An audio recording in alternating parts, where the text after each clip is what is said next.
What is going on, everyone? Chris with Journals, Comics, and Pop Culture, and I got a juicy one for you guys today. We're going to dive into another public forum post that really, at least initially, started a very constructive back and forth that I was enjoying. It kind of went personal. I don't want to spend too much energy on that. The bottom line, though, is that this brings up a lot of issues of the current state of the comic book market. And it started with this post right here. Don't mind what the poster stated about disagreeing with me and you're a socialist. I think he was just being funny. But it's this meme that states comic book speculation is good for the hobby. Changed my mind. Now, I'm not even going to dive too much into that. I could do a whole other video discussing that. But what I'm going to talk about is a comment that sparked up a back and forth about the current state of the comic book industry and of the market. And it's this comment right here. Right here, guys. And we're going to take this time to read through this back and forth, but then I'm going to bring up data. I'm going to bring up data that speaks to what I'm talking about here, okay? Now, let's look at this individual's first comment. Okay, I'm going to pull this down. History doesn't agree with this premise. Speculation too often artificially inflates the value of books, and when that value doesn't hold, speculators disappear, and the collectors that are left with items not nearly worth what they were paid for. Then those collectors become disillusioned and disgruntled and walk away. Look at Beanie Baby, sports cards, gaming cards, etc. Comic books will suffer the same fate. So when I read this, look, there's some truth to the first thing that he's saying about the speculation market is a beast. It's a cold, cutthroat beast. And sometimes collectors are left in the cold after they speculate on something and the value drops. But here's the thing. He's summing way too much up into one. First off, collectors being disillusioned, there's other things that collectors are disillusioned on way more than speculation. Because look, I'll tell you right now, the majority of folks that are out speculating, um, they keep doing it. They keep doing it. It's just like a gambler going into a casino hoping to win that money. The majority of people that are in the hobby to speculate continue to speculate. Burnout is real, but burnout can happen for many different reasons. To sum up Beanie Babies and sports cards and gaming cards into this lump sum of comparing it with the speculation market of comic books is extremely inaccurate. Extremely inaccurate. And I'm going to dive into my responses here, guys. I'm not going to go into all this other back and forth. I'm going to start where I jumped in here. Okay, way down here. I say, and this is to his original comment, not true. Speculation didn't cause the crash. The publisher's reaction to speculation did. That's a big difference. And what I'm talking about here is look, speculation doesn't hurt the hobby in a sense to where if you look at the 90s and use that as an example, it wasn't the speculation that hurt it. It was the fact that the publishers and the industry didn't know how to respond to speculation. Their response was, "Oh well, let's print millions of books." That wasn't the answer. That crashed the hobby. But let's go into what I also say here. I say comparing an industry like comics to Beanie Babies is like comparing the Blu-ray industry to Laserdisc. It's not very feasible. So here we go. We get started. Okay. He replies, "Not when publishers of comics are doing the same thing that the producers of sports cards were doing. They are catering to a finite, shrinking fan base that isn't interested in the product. Just a quick buck. What's it worth? Is all most people nowadays care about. That won't sustain." That's like saying that if you go into a Walmart, if there's a certain group of customers that don't want to buy coffee machines, that it's a shrinking customer base. That's not true. Just because there's a customer base that doesn't like one thing, say variants, or just because there's a customer base that doesn't like modern Marvel and they only read independent, it doesn't mean that there's a shrinking fan base. We're going to get into that in a minute. Also, the statement about publishers of comics doing the same thing the producers of sports cards are doing, that's not true whatsoever. The main issue that killed the sports cards market was mass production. It took away the value. The difference, and that was similar to what happened to comic books in the 90s. And yes, comics and the sports card industry in the 90s tried to create quote unquote gimmicks. You know, they did the die cut cards, the hologram cards, and the Prisma cards, and all these things with Upper Deck and whatnot. But here's the thing: the comic book industry evolved from that and is a completely different industry now. The difference between the sports card industry was they were never able to evolve. I dive into that more in a minute. So let's keep reading here. My response to this is you are looking at this way too black and white and way too much on the surface level. The publishers are catering to multiple submarkets right now, and it's working. What you seem to not realize, respectfully here, is that the comic book industry is growing in every facet of the hobby. From all types of demographics. Blue chip collecting is at an all-time high, and its profitability is at an all-time high as well. While at the same time, the variant market is at an all-time high and still growing. Independent titles are at an all-time high. The young reader market is at an all-time high. Multimedia properties such as TV, cinema, video games, and animation are driving the comic market even further, and none of this is slowing down anytime soon. And all this data can be substantiated, by the way. I go on to say the thing that makes all of these marketing aspects different than the 90s comic market or the sports card market is that if one trend fails and burns out, say variants, for example, it doesn't reflect the entire market, but merely a sub-market. Then the publishers will adapt to the changing market needs. We've seen this happen over the last 10 plus years in the comic market as well. We have seen this. All right, continuing on, I say also the sports card market suffered mainly because of the same reason the comic market suffered around the same time: mass production. The difference between the two industries is that the comic industry learned, evolved, and rebounded in a way that made the industry more healthy than ever before. The sports card industry never figured out how to rebound and evolve. All right. They lost the ability for the direct market. And just, I'm not even going to dive into that. So I get the response here, and he states, I think your information is pretty inaccurate. By the way, everything I stated right there is 100% accurate. You can back it up with actual numbers and data. I think your information is pretty inaccurate. You think comics are at an all-time high. They are. DC and Marvel are slashing jobs and titles. This is true. Unit sales are way down. Units of what? That's what I asked. Future customers are not being cultivated. That is just, there's no evidence to that whatsoever. Future customers are not being cultivated. Provide me substantiated data to that, and we'll have a conversation. Not true. Comic shops are dropping like flies. Not true. Comic shops have continued to hurt in the evolving market. Dropping like flies, it's a bit of an exaggeration. Continuing on, the direct market is struggling through distribution issues. It is, but this is part of the evolution. Let me continue on. Gimmicks, so he says, so he calls them, are the only thing the industry has at this moment, and that isn't going to last. Digital crowdfunding, manga, and trade paperbacks are all cutting into actual comic book sales, and overall interest is at an all-time low. And that's with unprecedented exposure in movies and TVs and general acceptance as good as it's ever been. Let me just say this. Gimmicks are the only thing the industry has at this moment. Look, I look at sales data for the top movie books every week. I'll tell you what, right now, there's hardly any gimmicks. I mean, don't get me wrong, the 1 in 25 variants and the 1 in 100 variants, they get there. Movie speculations get there, but there is a lot of other stuff moving new books that shouldn't be considered gimmicks. And I don't like the word gimmick anyways. But that's completely false, that gimmicks are the only thing moving this market. There is a point here to say that, trade paperbacks are cutting into sales, and that's true, but that's not a bad thing. And I'll explain that as we continue on here, guys. I hope you're following along. All right, moving on to my next comment.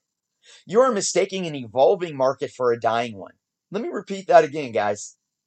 You are mistaking an evolving market for a dying one. I want you guys to really hold that statement in the forefront of your minds. Quantity doesn't equate to quality. The same people crying about titles being canceled are the same people crying about how poorly written all of these titles have been for the last 8 years. The LCS's hurting sucks, but it's just natural evolution. Many LCSs have found ways to evolve with the times, but many refuse to, or they don't understand the current climate and market to be able to sustain. Of course, COVID isn't helping, but guys, I'll give you a perfect example. Um, A1 Comics. A1 Comics before COVID hit, continue. 3 years ago they opened a new store in a new market. They are thriving and they've been able to adapt even with COVID. Um, there's a comic book owner in the Midwest, State of Comics, that just opened a huge shop in the middle of COVID. There is the ability to adjust and evolve to the market, guys. And then I continue on and say, again, I stand by my quote unquote information because he tried to say my information was incorrect or inaccurate. I say again, I stand by my information as being very accurate, and I believe you are looking at it from the wrong perspective. I go on to say, also, where are you getting your data about future customers are not being cultivated? You need to provide feasible, credible data to back that up. The industry made a record breaking $1.21 billion last year. And the young reader market saw the highest growth. Mind you, this consisted of the trade market as well. But like I said, the industry isn't just single issues. It's not, guys. And the industry doesn't have to look the same as it did 10, 20, 30, or 40 years ago. Okay. Keep in mind, guys, I keep watching because I am going to bring the actual data into this video in a moment.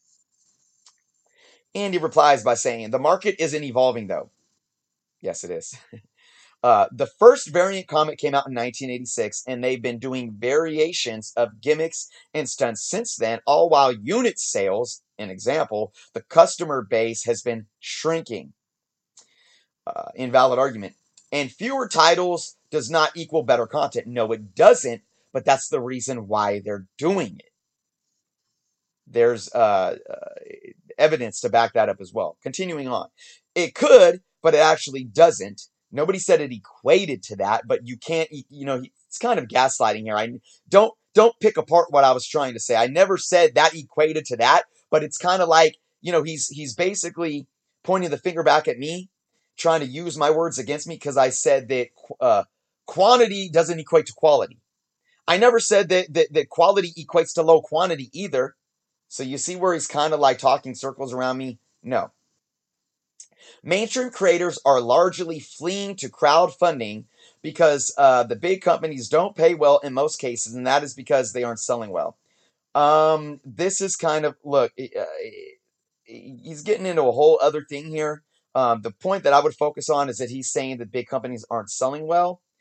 There is some truth to certain elements here, but let's continue on because, again, he's looking at it as very black and white. You're right that many of the books getting slashed deserve it because they aren't good and aren't selling well. But circling the proverbial wagons and being forced to pare their lines down significantly isn't a sign of a healthy industry. Not necessarily true. Again, you're scratching the surface here. AT&T is really slashing away at DC, and they're at a point where they won't even be publishing their legacy characters while the latest stunt is going on. Comics are flailing in the dark right now, and there isn't a light at the end of the tunnel. This is just not true if you look at the data week to week. They will soon be like CDs or sports cards. Some hardcore people will continue to collect, but the industry itself will be regulated in niche status. I don't like it, but there's nothing that tells me it will be otherwise. There's many things that tell us that it will be otherwise. I reply to some of the things he says, but let's go on to his next comment. Young adult reader books and trade paperbacks are heavily influencing so-called comic sales, but anyone being realistic knows that those aren't comic book sales. Yes, they are. Yes, they are. Literal comic books aren't accessible to most readers and too expensive for parents to buy on a regular basis. They are extremely accessible. I do agree with him about the price point, though. I do agree that price point hurts. But I don't know what he's talking about accessibility. He goes on, and that's if they took the time to take their kids to local comic shops, and if they took the time to ferret out where that shop is. Dude, he's acting like this is just. let's move on here. Using dollar totals is disingenuous and misleading when you try and lump in all of the non comic book material that you have to do to make it look good. Not to mention the overpriced comic books that are strangling the budgets of the few fans that are left. The cheap books are $3.99, and most books range for $4.99 to $9.99. That's not true. Most books cost $3.99. The idea that most books range from $4.99 to $9.99 is completely false. Yes, like Marvel will do as much as they can to release retitle them and bring it down to a #1 or do a special issue where they'll jack the price up to $4.99, $6.99 or something like that. But that is not the majority whatsoever. That's why I said the unit sales are a far more accurate indicator of how the industry is doing, and even that can be skewed with all the variant covers being purchased. Not to mention the dead stock that most stores sit on, regardless of how accurately they try to get their orders. Realistically, a good 15 to 25% of unit sales are just sitting in their stores right now. Kids just don't go into shops and buy comics that much. They are a very small percentage of comic sales, and they are the so-called future. But Dogman books and One Punch Man sales are not going to replenish the comic book fan base in the near future. Guys, I'm telling you, I'm going to get to the sales data here. I respond by saying, while I appreciate this respectful and insightful back and forth, I still ultimately disagree with you. I just think you are being short-sighted by mistakes of the past rather than understanding the movement forward. The variant industry has evolved and it continues to do so, and it is not slowing down anytime soon. You and other collectors that call these things gimmicks by putting a derogatory title to these things doesn't define it as something that's necessarily negative. Everything any business within an industry does is essentially a gimmick. Coca-Cola is one of the most profitable global companies, and they are the best at gimmicks. Doesn't mean they are failing or dying out. As for what DC is doing, Marvel has been doing some similar cutbacks, although it doesn't get talked about as much. But I would encourage you to look at Apple as an example. Apple kicked out Steve Jobs and bought in a big-time CEO. I believe it was the ex-CEO of Coca-Cola. They did this thinking expansion equals revenue growth, but they failed horribly. When Steve Jobs came back, when they begged Steve Jobs to come back, that he downsized the company, focused on what worked, and stuck with that. And Apple stuck with that even after Jobs' death. And look at what Apple has become. Again, maybe we'll just have to agree to disagree, but I encourage you to challenge your own thinking and see where it might take you. Other than that, we'll just have to wait and see. Again, I'm being humble here, guys. I state also, you cannot measure the health of the industry by unit sales alone. The individual unit of a comic on the primary market is merely one small variable within the totality of that market. You have to look at overall revenue and then look at overall demand of both the primary and secondary market. Yes, secondary market matters. It does. Those numbers don't lie regardless of the ebb and flow of fair market value due to speculations on, say, variant books or, whatever it may be. There is more money in the hobby right now than ever before, and that is a clear fact. He goes on to say, it is hard to imagine these things being gone. But who thought newspapers would virtually die out? Most magazines, hell, Playboy's gone. The future of print is not strong, and comic books have done themselves catastrophic and, in my opinion, irreparable harm. First off, the print industry was more profitable in 2019 than it's ever been. The future of print is not strong, but yet print is now currently more profitable than it's ever been. Far more people have walked away than those coming in or coming back. I disagree with that 100%. Every day, I post videos every day. My fan base continues to grow, and I hear more and more people telling me about how they just got back into comics or they're new at collecting.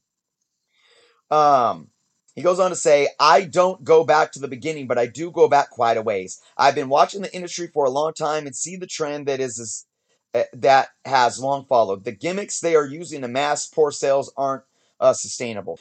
The same people that are propping up the industry right now by buying variants and incentives are not going to last, and there is essentially no next generation.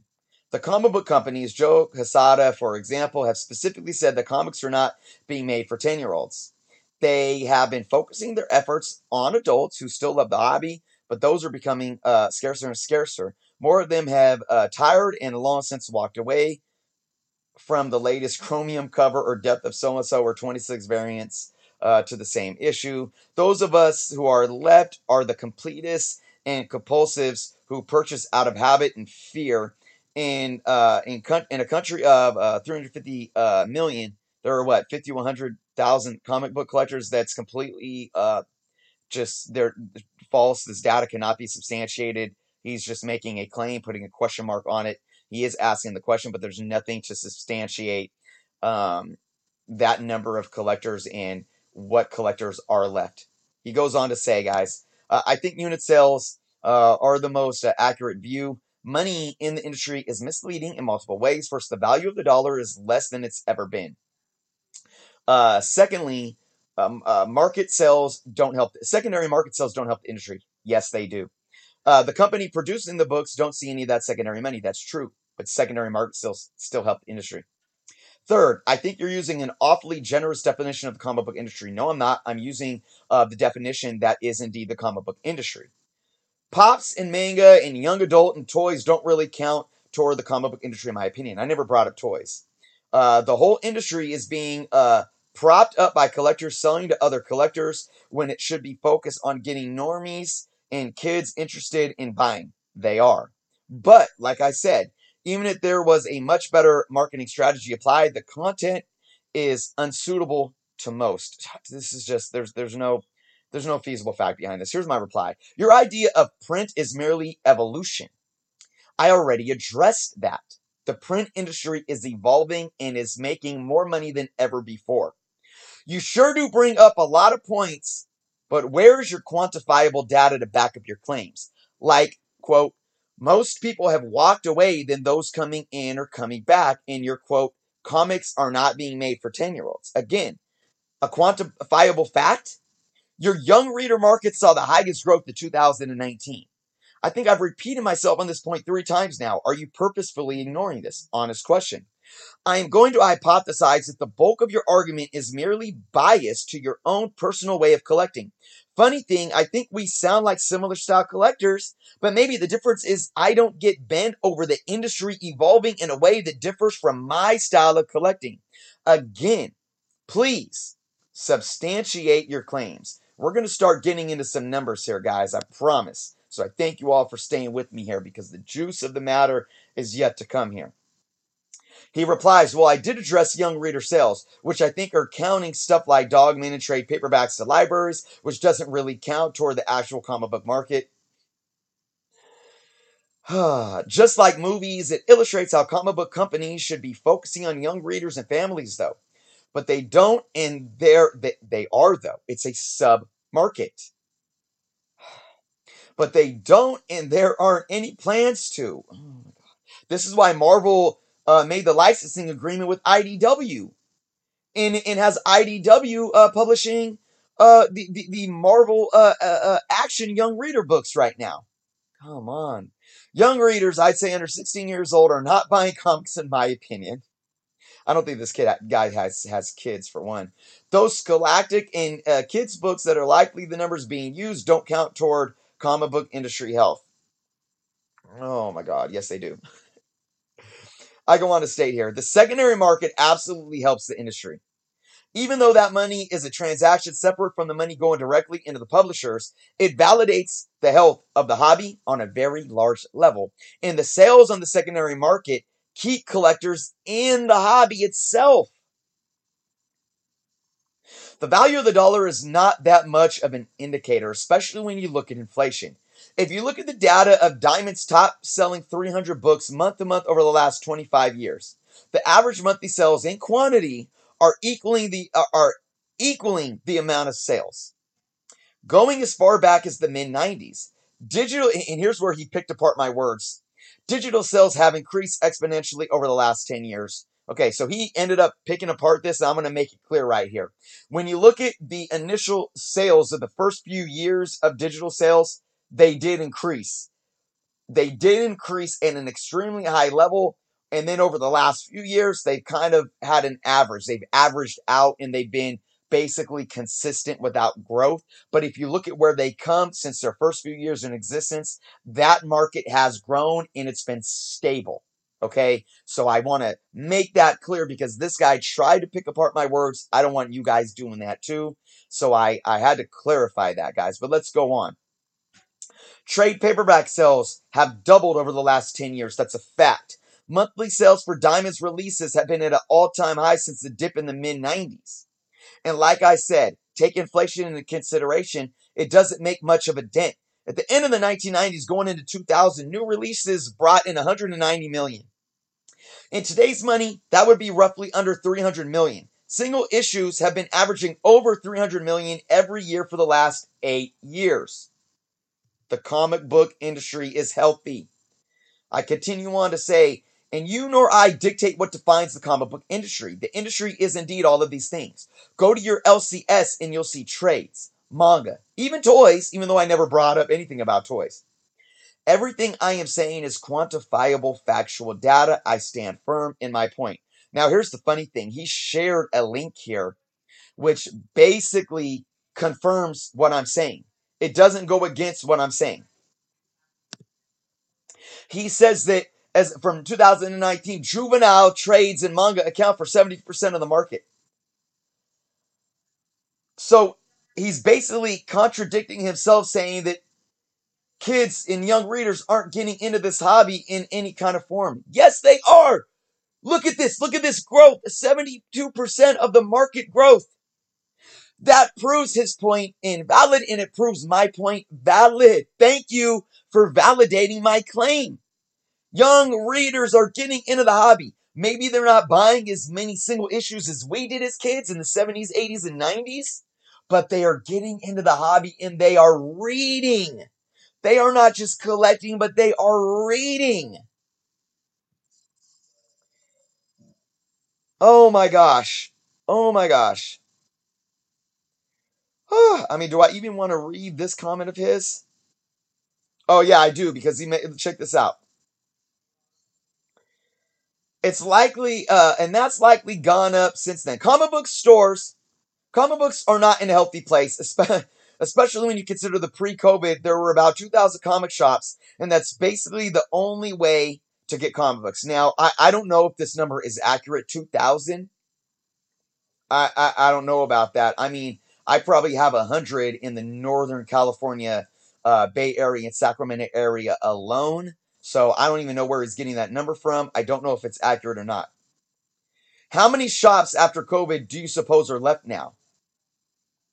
I don't think it's unrealistic to say that at least half of them are gone and won't be coming back. That is unfathomable. That is an unfathomable claim. Not one comic book store in my area from the Bay Area to Sacramento has closed since COVID. Not one.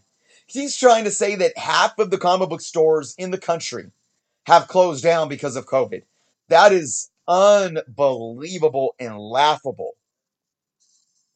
If you want to expand the definition of industry and include all related pop culture items, that's a different conversation. No, it's not, because we're talking about the comic book industry. And the comic book industry isn't just single issues. It's not. Period. That's not my opinion. It's not me making it that or redefining it that. That's a fact. Look at Barnes and Nobles, though. Those stores have all been gutted and spread out with non-book items to try and cope. But would you argue that the bookstore is doing just fine? He's gaslight. This is a straw man argument. Nobody's talking about Barnes and Nobles. Nobody is. So just, that's completely irrelevant. Nobody is talking about Barnes and Nobles right now. Irrelevant straw man argument. I go on to say, you are trying to define what the industry is and isn't. You don't make those rules up. Young readers are absolutely buying comics. He just proved that. I know because I study the numbers. I know firsthand because also I study the numbers, but also my kids spend their allowances on books and I buy them books. And I also know because every time I go to cons and LCS's kids are always present. Trades and mangas are 100% a part of the comic book industry. 100%. And now you want to say if we want to include the whole comic book industry, then that's a different conversation. No, sir. This conversation has been about the industry as a whole since the beginning of our exchange. You can't divert from that now and try to make your argument more feasible and bring up straw man arguments. You can't. As for your claim that half of all existing LCS is closing due to COVID, that is an asinine statement and holds no validity. By the way, I live in Sacramento, where we have dozens of shops. I grew up in Richmond, in the Bay Area, which is 1 hour away, and there are countless shops. I know,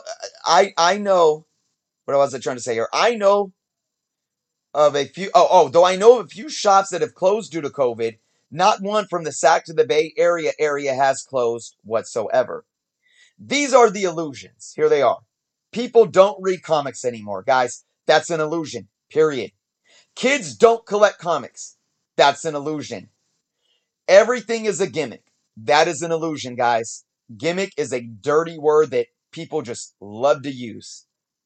None of these statements are true.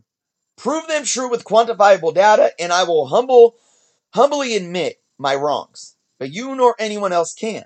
The industry is changing, and that change scares older collectors and ultimately makes them worry. I embrace the change. All the data is there. Here's another ironic thing. He shared another link that proves my argument. And he tried to gaslight me. Digital sales have not grown exponentially. They have been stagnant.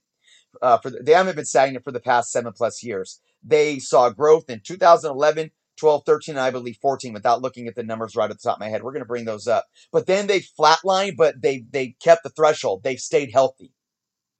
So we tried to pick apart my words to make a invalid claim. Now he says that there's been a steady decline, but he takes this out of context, guys. There was a boost. There was a boost from the early 2000s all the way up until 2015, where we saw a high in single issue sales. We did see a dip over the last few years in single issue sales, which is why there's a lot of restructuring going on right now within the publishers, DC and Marvel. But why there's also a higher dollar amount because people that actually read comic books, instead of buying that high price point $3.99 for all these books, they're buying the trades because they're reading them. Because they are reading them. People are still buying digital comics because they're reading them. People still read comic books. The industry is evolving. Whew. The comic book industry is trying everything it can, but people are tired of the gimmicks and it shows. No, it doesn't.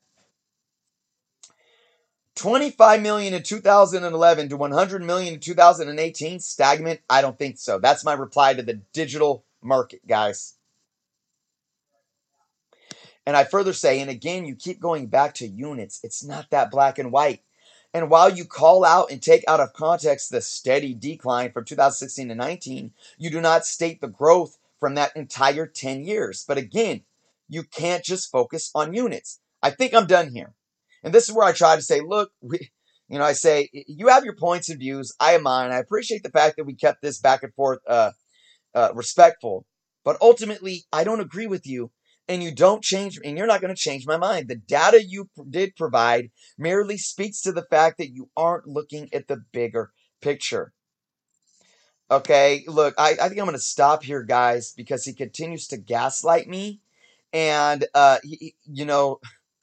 let me just read this final comment that I say here. You can't pull out hypotheticals because every submarket supports the health of the market. And I didn't just say conventions. I said multiple variables. You continue to cherry pick my points and cherry pick my data and take it out of context. And then he goes on to say, now you're being dishonest. Digital books didn't even exist before 2011. Guys, 10 years. I said 10 years. What's 10 years ago? 2011. Count the years. Count the years. 2011 to 2020. That's 10 years. I'm done here with this, guys. I'm going to bring up the numbers because this guy, he's now calling me dishonest and he started to take it personal. And I just said, look, I'm not going to change your mind. I'm going to end the conversation. And he kept having to get the last word in. and he kept trying to antagonize me at this point. So what I thought was a healthy conversation that allowed me to look at two viewpoints and have a healthy back and forth ended up being this guy just, trying to force his ego on me. But let me show you guys the numbers now, and this is how I'm going to end this video out. I'm going to clarify this even more, guys. Let's do this. We're going to look at these numbers. Look at this. Numbers don't lie. All right. This is the digital sales market. We're going to look at this first. Actually, we're going to look at right here. We're going to look at the estimated overall North American market. 1.21 billion, guys. This is what I was talking about the digital market evolving. Okay. When the digital market was introduced, 25 million, it boomed to 70, it boomed to 90, it boomed to 100. Look at this. 90 and 100 every year. It's steady. There's no decline here. You can't say, "Oh, look, just because we saw growth here, it's declining now." It's not declining. It's holding steady, guys. Since 2014, the digital industry has held steady, and it grew over the first 4 years. Okay? That's what I was talking about. And yes, guys, this is 10 years. I'm not being dishonest. That's 10 years. Now, look at the overall market growth, guys. Look at this. All the way back to the mid 90s, it was hurting here, right? We started to see growth right here, and that growth continued. There has been growth in the comic book industry basically since 2001, guys. Look at this. Every single year there's been growth except for 2017. It dipped slightly, but look, you can't look at this dip and say, "Uh-oh, red flag," because look at the 2017 numbers just to a few years before in 2013. And then we hit that $1 billion mark in 2019. Guys, numbers don't lie. And if you take into consideration inflation for all these years, they do not equate to today's dollar. The industry still was not making as much in the mid to late 90s or the early 2000s as it is today, even when you consider inflation. It's not. That's a fact. That is a fact. And now look at this. Dollar sales for comics, top 300 comic books from each month.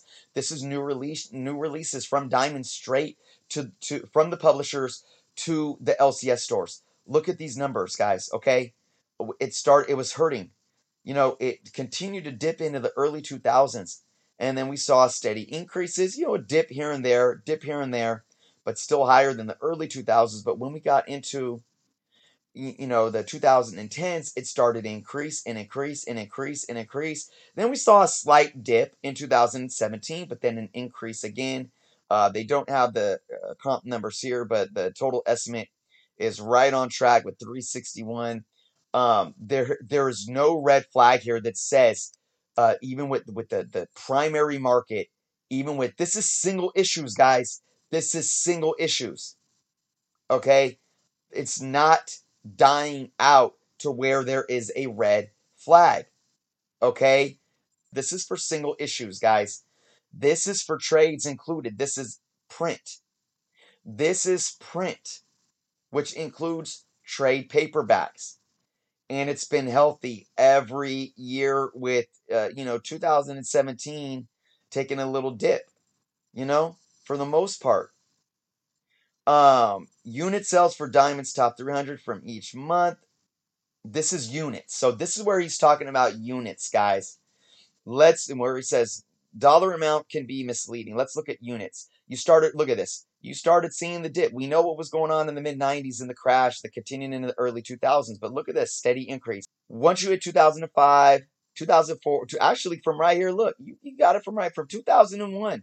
You started seeing increases all the way up until 2007. Then you saw a little bit of dip 2008, bit of a dip 2009, 2010, but then it started to get on the uptick again, and it continued to increase. A little bit of ebb and flow here and there, though. Now, once we hit, around 2013, you got ebb and flow, guys. And look, right, 2015 and 16, a bit of some outliers here, because if you look at what was going on here compared to here, it's standard ebb and flow. But that money is definitely shows that there's problematics when it comes to the $3.99 price point. There's problematics with all these books being flooded in the market, and the reason why even Marvel and DC are minimizing right now. Quality over quantity.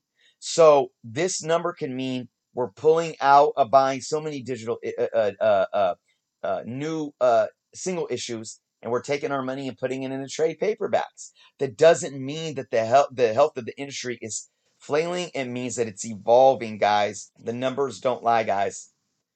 Um, that's my point. Look, no, I've said this before and I'll say it again. I want to end this video stating this, guys. No industry is foolproof. I mean, look, if you study the market right now, there's a lot of things that are affecting the market. The market, due to a fear of a second wave, has dipped.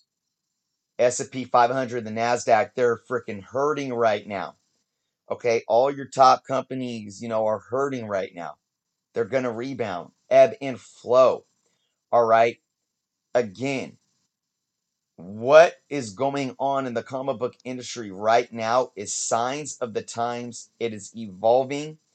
Um, and I know a lot of people don't like it, but you can't create strawman arguments to act like that, oh no, it's dying.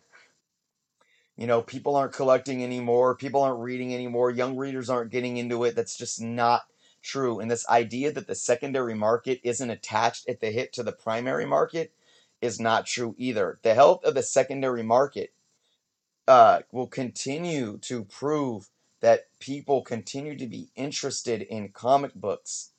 And, if people are speculating and able to make money off of the secondary market, then a lot of them are going to keep bringing that money back into the primary market and helping the primary market out, which goes straight to the publishers. All right. And at the end of the day, the secondary market helps keep the LCSs afloat. It does. So my take of this is, I try to have a respectful back and forth. I just, at the end of the day, I see this as an individual that regardless of how savvy they are, I think they're having tunnel vision and not seeing past their own nose. They're not seeing past that. Look, it's evolving and things are happening that I don't agree with. It's not how I collect. The way that I collected 20 to 30 to 40 years ago isn't really there anymore, and that means it's dying out. That means it's a da da da da da. When it's this and it's that and it's everything that this individual said, that's just not true. It's not true. So, guys, that was very long-winded, and I had a lot to say. I hope you guys stuck around to the end. I want to know your thoughts, as always, in the comments below. Let me know what you think. Again, if you have different opinions than me, I'm always open to different opinions and getting into positive, respectful arguments. But don't get upset if I challenge you. I appreciate a challenge. Just keep it respectful, keep it positive, and look, at the end of the day, we won't know until the future becomes the present, and we can look back and say, hey, I was right, I was wrong, I was right about something, maybe wrong about some things, and so forth. So there it is, guys. Thank you guys for watching. Subscribe to the channel if you haven't done so yet, and until next time.